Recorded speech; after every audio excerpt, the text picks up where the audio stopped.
વિદ્યાર્થી મિત્રો, તો આજે આપણે ધોરણ 11 અર્થશાસ્ત્ર પાઠ 10 તેમાં અંદાજપત્ર વિશે અભ્યાસ કરીશું, જેમાં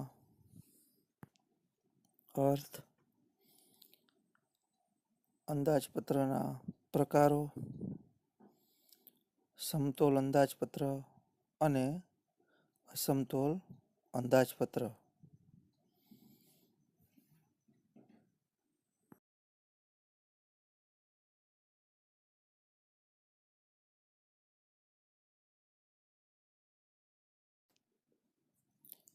મિશ્ર અર્થતંત્રવાળા ભારતમાં રાજ્યની આર્થિક પ્રવૃત્તિ અગત્યનું સ્થાન ધરાવે છે. અર્થતંત્ર 3 પ્રકારના છે. પહેલું મૂડીવાદી અર્થતંત્ર, જેમાં ઉત્પાદકો અને ગ્રાહકો બજાર ઉપર હક ધરાવતા હોય છે, જેવા કે America, France, Russia, Germany, Italy જેવા મૂડીવાદી દેશો, જેમાં જે દેશમાં મૂડીનું પ્રમાણ વધુ અને શ્રમનું પ્રમાણ ઓછું જોવા મળે છે અને જે વિકસિત દેશ છે. બીજો પ્રકાર છે સમાજવાદી અર્થતંત્ર. તો આમાં રશિયા અને ચીન, જેમાં બજાર પર માત્ર સરકારનો અંકુશ હોય છે, બંને ભેગા થઈને ત્રીજું અર્થતંત્ર બને છે મિશ્ર અર્થતંત્ર,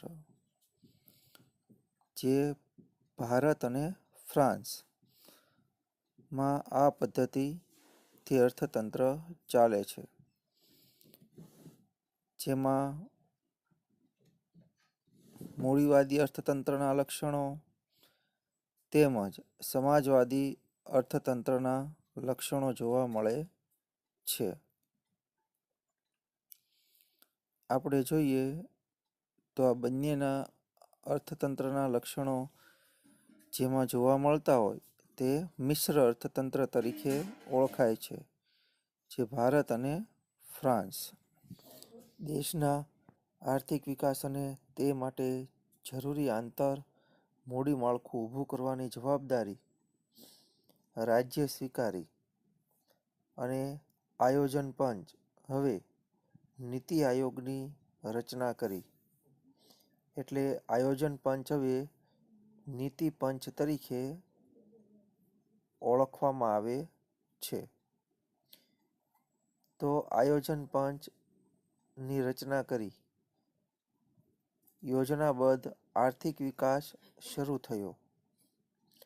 આજના આર્થિક યુગમાં નાણાં આધારિત અર્થતંત્રમાં કોઈ પ્રવૃત્તિ એવી નથી જેનું ખર્ચ ન હોય. હા, એક વ્યક્તિ જે નથી ચૂકવતી તે બીજી કોઈ વ્યક્તિ ચૂકવે છે. એટલે રાજ્ય પણ આર્થિક પ્રવૃત્તિ કરે તો તેનું ખર્ચ હોય છે અને આ ખર્ચને પહોંચી વળવા તેને આવક મેળવવાના પ્રયત્ન કરવા પડે છે. આધુનિક રાજ્ય મોટા પાયા પર ખર્ચ કરે છે. રાજ્યનો આર્થિક વિકાસ સાધવા, આવકની અસમાનતા ઘટાડવા, રાજ્યના કાયદાઓનો અમલ કરવા, રાજ્યનો સામાન્ય વહીવટ ચલાવવા તેમજ દેશના સંરક્ષણ માટે લશ્કરી સુસજ્જતા ઊભી કરવા, લોકોની જાહેર સુખાકારી જાળવવા, સામાજિક સલામતીની યોજનાઓનો અમલ કરવા, વગેરે અનેક કાર્ય કરવા માટે રાજ્યે જાહેર ખર્ચ કરવું પડે છે. એ બધા ખર્ચને પહોંચી વળવા માટે રાજ્યની આવકના મુખ્ય સાધનો આ નીચે પ્રમાણે દર્શાવ્યા છે. રાજ્યની આવકના મુખ્ય સાધનોમાં જોઈએ તો કરવેરાની આવક થતી હોય છે, અનેક પ્રકારની ફીની આવક થતી હોય છે, સ્ટેમ્પ ડ્યુટીની આવક, ગુનેગારોને કરાતા દંડની આવક, રાજ્ય હસ્તકના સાહસોનો નફો, જાહેર દેવું, વિદેશોને ધીરેલી રકમોનું વ્યાજ, ખાધ પુરવણી રૂપે ચલણી નોટોના પુરાવામાં વધારો કરીને મેળવાતા નાણાં વગેરે પાછળ રાજ્ય સરકાર આવક મેળવતી જોવા મળે છે. આધુનિક અર્થતંત્રમાં જાહેર દેવાનો આશ્રય એટલે કે હેતુ અમુક જ સંજોગોમાં લેવામાં આવે છે, જેમ કે યુદ્ધની અસરોને હળવી કરવા, દેશમાં સર્જાયેલી કટોકટીની પરિસ્થિતિને હલ કરવા, આર્થિક વિકાસની મોટી યોજનાઓનો અમલ કરવા, જૂનું દેવું ભરપાઈ કરવા, ખાનગી ક્ષેત્રની અસરકારકતા ઓછી કરવા વગેરે હેતુ માટે જાહેર દેવું કરવામાં આવે છે. આને લીધે જ જાહેર દેવું મહત્વનું બને છે. જાહેર દેવાથી સરકાર અર્થતંત્ર સમક્ષ આવી પડેલી સમસ્યાઓ પણ હલ કરી શકે છે. અલબત્ત જાહેર દેવાને લીધે કેટલીક સમસ્યાઓ પણ સર્જાય છે, જેનાથી દેશના અર્થતંત્ર પર વિપરીત અસરો પડે છે, જેવી કે આ સમસ્યાઓ જેવી કે મુદ્દલ અને વ્યાજની ચૂકવણીનો બોજો વધે છે, ફુગાવાનો ભય રહે છે, આવકની અસમાનતામાં વધારો થાય છે, જૂની લોનોનું નવી લોનોમાં પરિવર્તન કરવું પડે છે,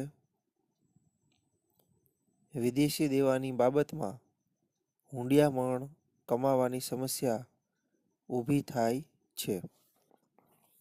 લોકશાહી દેશમાં સરકાર કોઈ પણ કામ પ્રજાના ચૂંટેલા પ્રતિનિધિઓની મંજૂરી વગર કરી શકતી નથી.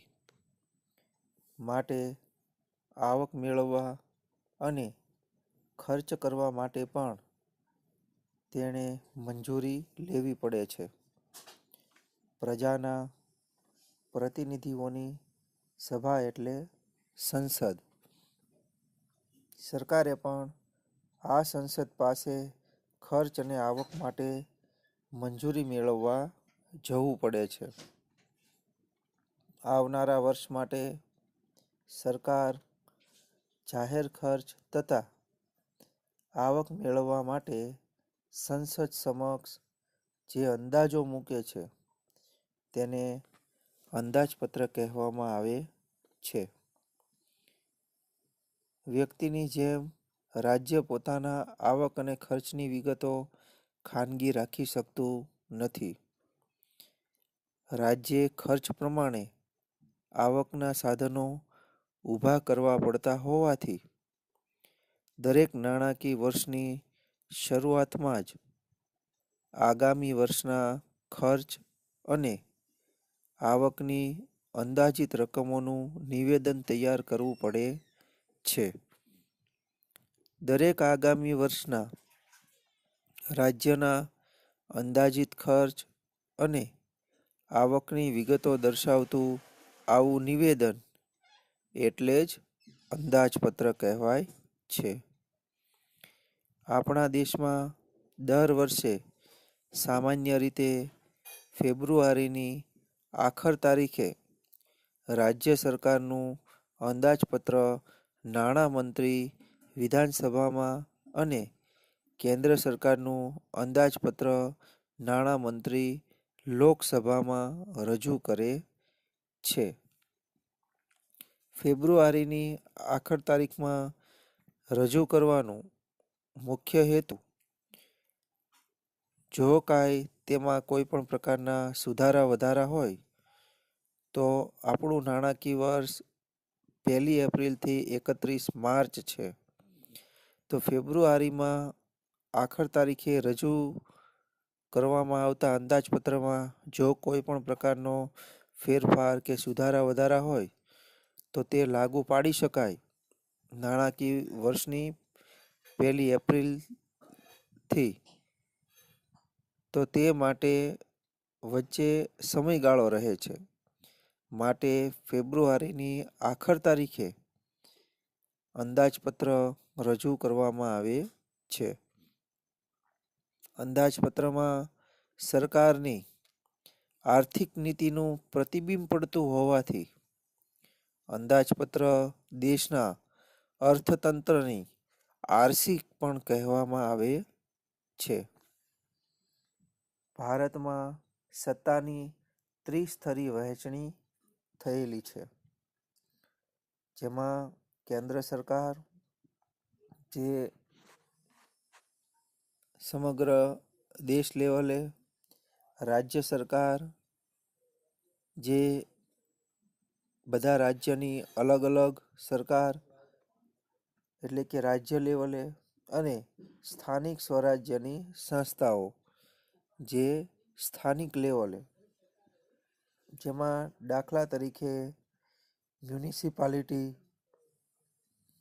આ ત્રણેય સત્તાઓ વિવિધ પ્રવૃત્તિઓ પાછળ ખર્ચ પણ કરે છે અને આ ખર્ચને પહોંચી વળવા આવક પણ મેળવે છે. માટે આ ત્રણેય સત્તા સ્થાનોના બજેટની માહિતી મેળવવી જરૂરી છે.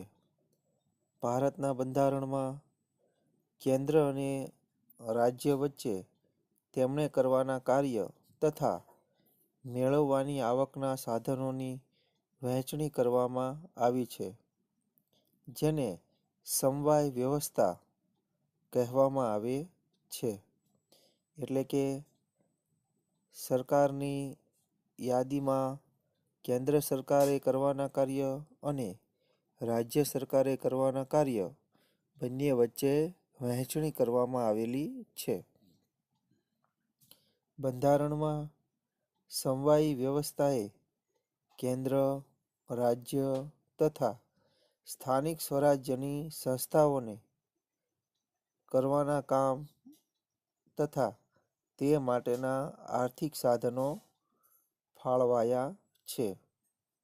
તેમાં કેન્દ્ર સરકારે કરવાના કાર્ય, રાજ્ય સરકારે કરવાના કાર્ય, સ્થાનિક સરકારે કરવાના કાર્ય જણાવાયા છે. દેશ માટે અત્યંત મહત્વ ધરાવતા અને વ્યાપક અસરવાળા કાર્યો કેન્દ્ર સરકારને સોંપવામાં આવ્યા છે. એટલે કે કેન્દ્ર સરકારે સંરક્ષણ બાબત, રેલવે બાબત, વસ્તી ગણતરી વગેરે તથા રાજ્યને અસરકારક તથા પ્રજાને સીધી અસર કરનારા કામ સોંપવામાં આવ્યા છે. રાજ્ય સરકારના ફાળે શિક્ષણ, કાયદો વ્યવસ્થા જેવા કાર્ય રાજ્ય સરકાર સંભાળશે અને સ્થાનિક સ્વરાજ્યની સત્તાને સ્થાનિક મહત્વવાળી અને પ્રાથમિક સેવાઓ સોંપવામાં આવી છે, જેવી કે સ્ટ્રીટ લાઇટ, સફાઈ, ડ્રેનેજ પાણી એટલે કે સેનિટેશન વગેરે. તો આ બધા રાજ્ય સરકાર, કેન્દ્ર સરકાર અને સ્થાનિક સરકારે અલગ અલગ કાર્યોની વહેંચણી કરી છે. જેથી કરીને અર્થતંત્ર સરળ રીતે ચાલે. આમ રાજ્ય સરકાર, કેન્દ્ર સરકાર અને સ્થાનિક સ્વરાજ્યની આવક અને ખર્ચની પણ અલગ અલગ વહેંચણી કરેલી છે. સરકારો અને સંસ્થાઓ પોતાને સોંપવામાં આવેલ કાર્ય કરવા માટે ખર્ચ કરે છે અને આ ખર્ચને પહોંચી વળવા આવક પણ તે પ્રાપ્ત કરે છે. જેને સત્તા દ્વારા આ ખર્ચ અને આવકના અંદાજો રજૂ કરાય તે અંદાજપત્ર કહેવાય છે. હવે આપણે અંદાજપત્રનો વિગતે અર્થ તપાસીએ.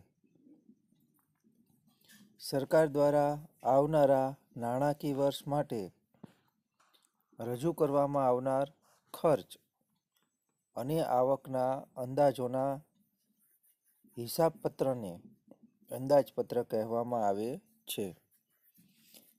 એટલે કે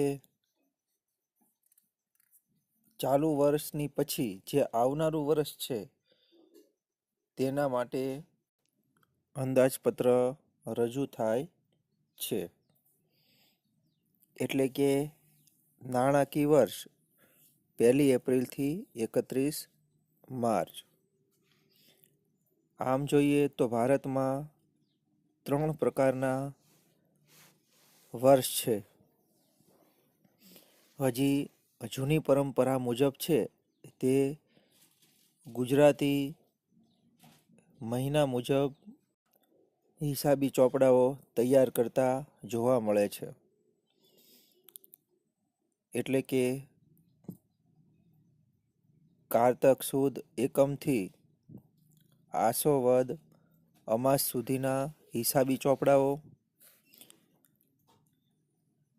બીજું છે કેલેન્ડર વર્ષ, જે 1 જાન્યુઆરીથી 31 ડિસેમ્બર સુધીનું વર્ષ.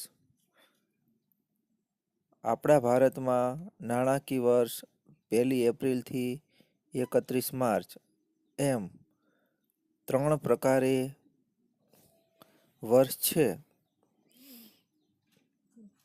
તે જોવા મળે છે. ભારતમાં સરકાર 1 એપ્રિલથી 31 માર્ચ સુધીના વર્ષને લક્ષમાં રાખીને આવક જાવકના હિસાબો તૈયાર કરતી હોય છે. તો હવે અહીંયા આપણે જોયું કે સરકારે આવનારા નાણાકીય વર્ષ માટે રજૂ કરવામાં આવનાર ખર્ચ કેટલો હશે અને તેની સામે આવકના અંદાજોના હિસાબપત્રને અંદાજપત્ર કહેવામાં આવે છે. આવનાર નાણાકીય વર્ષમાં સરકાર કઈ કઈ વસ્તુ પાછળ કેટલો ખર્ચ કરશે અને કયા ક્ષેત્રમાંથી કેટલા ટકા કર દ્વારા કે અન્ય સાધનો દ્વારા આવક મેળવશે તેનો અંદાજ મેળવે છે. જેને આપણે અંદાજોના હિસાબપત્ર ને અંદાજપત્ર કહેવામાં આવે છે. આમ અંદાજપત્ર આવનારા વર્ષના આવક ખર્ચના અંદાજિત હિસાબો દર્શાવે છે. જેમાં વર્ષ પૂરું થતાં આ આંકડાઓમાં ફેરફાર પણ હોઈ શકે છે. આ માત્ર અંદાજો છે અને તેને લક્ષમાં લઈને કાર્ય કરવાનું હોય છે. હવે આપણે ફલિત થતી બાબતોની ચર્ચા કરીએ. તો અંદાજપત્રમાંથી અર્થમાંથી ફલિત થતી બાબતો. અંદાજપત્રના અર્થમાંથી નીચેની બાબતો ફલિત થાય છે. અંદાજપત્ર ખર્ચ અને આવકના અંદાજિત આંકડા આપે છે. એટલે અંદાજપત્ર એ આપણને અંદાજિત આંકડાઓ આપે છે. બીજું, તે આવનારા નાણાકીય વર્ષના સંદર્ભે જ રજૂ થાય છે. માટે આ અંદાજો ચોક્કસ સમયગાળા માટે છે એમ કહી શકાય. એટલે કે હવે પછીનું જે આવનાર નાણાકીય વર્ષ હોય, આપણે હમણાં ઉપરોક્ત મુજબ ચર્ચા કરી કે વિશ્વમાં 3 રીતે વેપારીઓ ચોપડા બનાવતા જોવા મળે છે. નાણાકીય વર્ષ, કેલેન્ડર વર્ષ, ખાસ કરીને ગુજરાતમાં પ્રાદેશિક ભાષા આપણે ગુજરાતી વર્ષ. તો આવી રીતે અલગ અલગ ચોપડા બનાવતા જોવા મળે છે. પરંતુ સરકાર છે તે નાણાકીય વર્ષને સંદર્ભે જ અંદાજપત્ર રજૂ કરે છે. એટલે કે આ અંદાજો ચોક્કસ સમયગાળા માટે છે એમ કહી શકાય. એટલે કે 1 એપ્રિલથી 31 માર્ચ. ત્રીજું, દરેક સરકારના અંદાજપત્રનો મુખ્ય હેતુ દરેક સરકાર એટલે કે કેન્દ્ર સરકાર, રાજ્ય સરકાર અને સ્થાનિક સ્વરાજ્યની સંસ્થા, તેનો મુખ્ય હેતુ દેશના આર્થિક વિકાસ અને પ્રજાના કલ્યાણનો છે. એટલા માટે અગાઉથી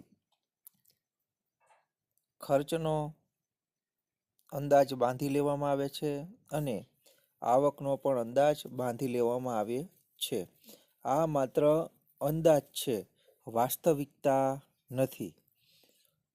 વર્ષના અંતે આવક વધુ અથવા ઓછી પણ હોઈ શકે છે. આમ દરેક સરકારના અંદાજપત્રનો ઉદ્દેશ દેશના આર્થિક વિકાસ અને પ્રજાના કલ્યાણનો છે.